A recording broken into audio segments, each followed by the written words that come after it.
राधे राधे, जय श्री कृष्णा।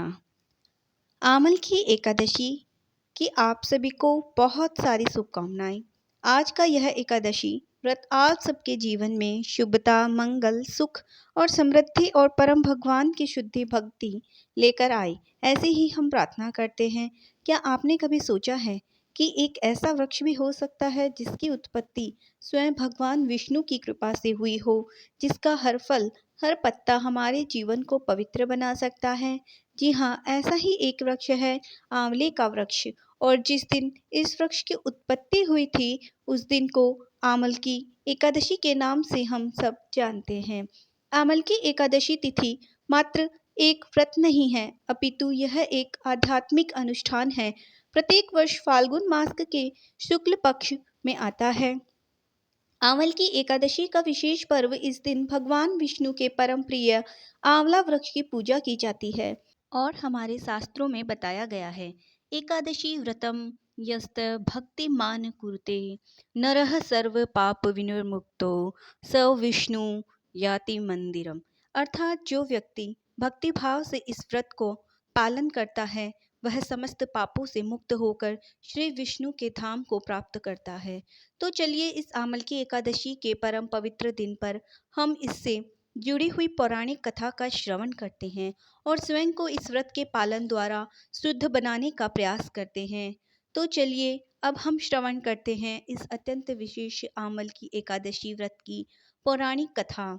और उसके लिए अब हम सीधे चलते हैं ब्रह्मांड पुराण के उन पन्नों में, जहाँ युधिष्ठिर महाराज और भगवान श्री कृष्ण के बीच हुए संवाद का वर्णन किया गया है। इसके साथ ही काल यंत्र की सवारी करते हुए अब हम उतरते हैं युधिष्ठिर महाराज के भवन में।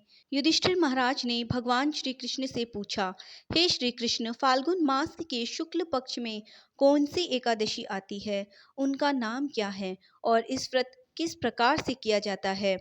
युधिष्ठिर महाराज के प्रश्न को सुनकर भगवान श्री कृष्ण ने मंद मनमोहक स्मृति के साथ उत्तर दिया, धर्मनंदन, प्राचीन समय की बात है जब राजा माधांता ने भी विशिष्ट ऋषि से यही प्रश्न पूछा था। फाल्गुन मास के शुक्ल पक्ष में आने वाली एकादशी को आमल की एकादशी कहते हैं और इस व्रत का पालन करने वाले व्यक्ति को आध्यात्मिक जगत की प्राप्ति होती है। इस प्रकार कथा के अंदर दूसरी कथा के ताने बाने को गढ़े हुए अब हम चलेंगे विशिष्ट मुनि और राजा माधांता के बीच हो रहे संवाद की पृष्ठभूमि में। तो कहीं खोइएगा मत।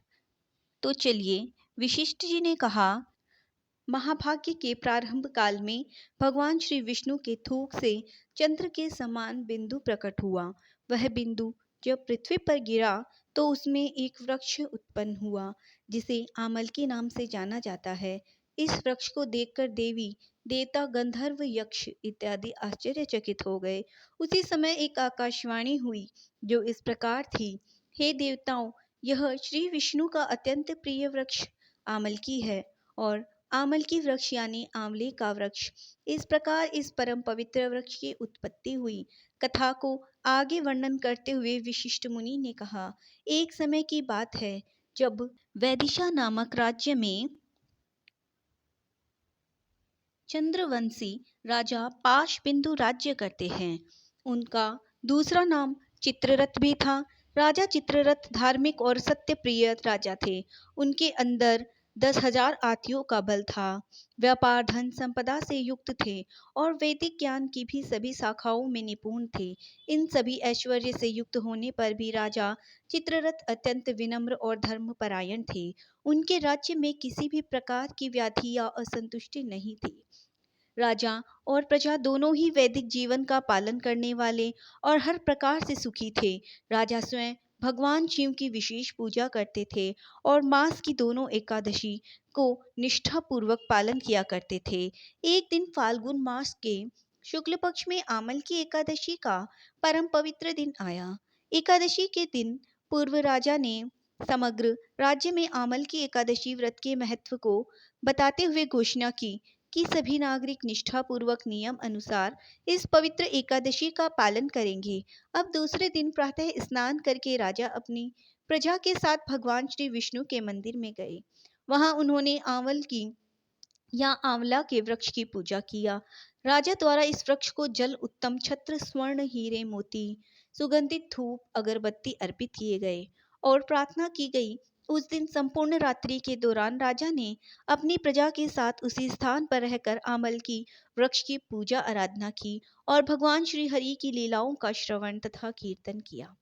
उस समय पशुओं की हत्या करके अपने परिवार का पालन पोषण करने वाला एक अत्यंत क्रूर और पापी शिकारी उस स्थान पर आ पहुंचा। पशुओं का पीछा करते करते हुए थकान से ग्रस्त उस शिकारी ने उसी स्थान पर थोड़ा विश्राम करने का निर्णय किया। जैसे ही वह उस वृक्ष के नीचे गया तो उसने देखा कि राजा अपनी प्रजा के साथ आंवल की वृक्ष की पूजा कर रहे हैं। यह देखकर उसे बड़ा आश्चर्य हुआ। इस अचरज को देखते हुए वह शिकारी उसी पेड़ के पीछे छिपकर पूरी रात्रि वहीं पर बैठा रहा और राजा द्वारा किए जाने वाली पूजा को देखता रहा और भगवान श्री कृष्ण की कथा का श्रवण करता रहा। दूसरे दिन प्रातःकाल राजा ने एकादशी व्रत का पारण किया और अपनी प्रजा के साथ वापस अपने नगर में चले गए। अब इस ओर यह शिकारी भी अपने घर वापस चला गया। कुछ समय बाद शिकारी की मृत्यु हो गई, लेकिन यहाँ आश्चर्य की बात यह है कि इतने पशुओं की हत्या करने के बाद भी शिकारी को नरक में ले जाने के बजाय उसे एक उच्च कोटि प्राप्त हुई। दूसरे जन्म में यह शिकारी जयंती नामक नगरी के राजा विदुरथ का पुत्र वसुतम हुआ। इस शिकारी को केवल यह उच्चतम कोटि इसलिए मिली क्योंकि उसने अनजाने में ही आंवला की एकादशी के दिन रात्रि को जागरण किया था और हर कथा का श्रवण किया था। अब इस जन्म में राजा वसुतम तेजस्वी चंद्र की भांति सौम्य और भगवान श्री विष्णु के परम भक्त बने। वे अपने राज्यों के मामलों में अत्यंत निपुण थे और अपनी प्रजा को भी अपनी संतान की तरह प्रेम करते थे। अब एक बार क्या हुआ कि किसी दिन राजा का रथ वन में भटक गया। आसपास पूरा जंगल था, बाहर निकलने का रास्ता मिल ही नहीं रहा था और इसलिए थक हार के राजा एक वृक्ष के नीचे विश्राम करने लगे। वहां अपने हाथों को तकिया बनाकर वे सो गए। अब जैसे ही उन्होंने नींद आई, उसी क्षण वहां कुछ आदिवासी आए और वे आपस में चर्चा करने लगी कि यह राजा तो हमारा शत्रु है और अभी हमारे ही विस्तार में आया हुआ है। चलो इसे मार डालते हैं। यह निश्चय करके सभी आदिवासी अपने अपने शस्त्र लेकर राजा पर प्रहार करने लगे, लेकिन सभी को आश्चर्य के बीच एक भी शस्त्र राजा को स्पर्श नहीं कर पाया। यह देखकर सभी लोग अत्यंत आश्चर्यचकित हो गए। अब वे दूसरी योजना सोचने लगे। उसी क्षण उस राजा के शरीर में एक दिव्यमान स्त्री प्रकट हुई। वह स्त्री अत्यंत सुंदर थी, लेकिन क्रोधित होने के कारण उसके नेत्र लाल हो गए थे और वह साक्षात मृत्यु के समान दिख रही थी। उसने अपनी कांतिमान चक्र से सभी आदिवासियों का नाश कर दिया और उसी क्षण राजा वसुतम निद्रा से उठ गए। जब उन्होंने अपने शत्रुओं को इस प्रकार वहां मृत अवस्था में देखा तो उन्हें अत्यंत आश्चर्य हुआ और उन्होंने पूछा कि आखिर किसने इनकी इस प्रकार सहायता की। तो उस समय एक आकाशवाणी हुई जिसने यह कहा, निसंदेह तुम्हारी रक्षा उन्होंने की है जो उन सब की रक्षा करते हैं जो निष्काम भाव से उनकी शरण ग्रहण करते हैं। आकाशवाणी के यह शब्द सुनकर राजा समझ गए कि परम कृपालु भगवान श्री केशव की कृपा उन पर हुई है और वे भगवान के प्रेम में आप्लावित हो उठे। वे वापस अपने नगर में गए और अनेक वर्षों तक सुखपूर्वक राज्य किया, भगवान श्री हरि की भक्ति की। इस प्रकार कथा का समापन करते हुए विशिष्ट मुनि ने कहा, हे राजा, माधानता जो इस पवित्र आंवल एकादशी व्रत का पालन करता है वह अवश्य ही परम भगवान श्री हरि के धाम को प्राप्त करता है। तो ऐसा अत्यंत महत्वपूर्ण एकादशी व्रत का प्रत्येक व्यक्ति को पालन करना चाहिए।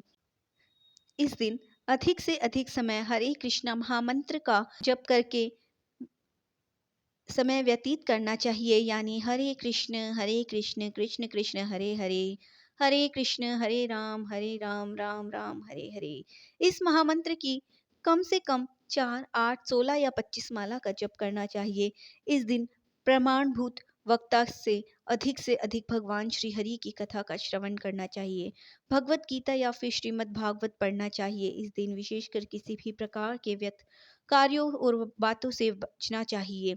विशेषकर TV, mobile, serial, social media से, इन सब से ना तो किसी से लड़ाई झगड़ा करना चाहिए और ना ही किसी की निंदा करनी चाहिए। ना तो ज़रूरत से ज़्यादा सोना चाहिए और ना ही किसी भी प्रकार का इंद्रिय भोग करना चाहिए। अपने मन को भगवान श्री कृष्ण के सुंदर स्वरूप पर सदैव केंद्रित करके रखना चाहिए और अपनी जीवा से सदैव उनका नाम जप करना चाहिए।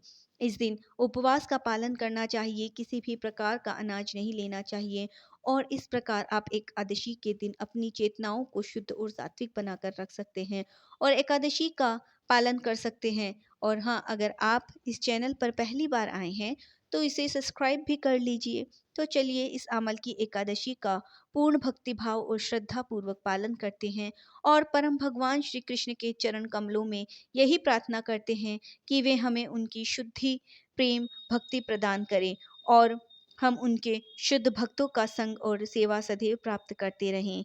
हरे कृष्णा कृष्ण कृष्ण हरे हरे। अगर आपको यह वीडियो अच्छा लगे तो चैनल को लाइक एंड सब्सक्राइब और कमेंट बॉक्स में जय श्री हरि अवश्य लिखें। धन्यवाद।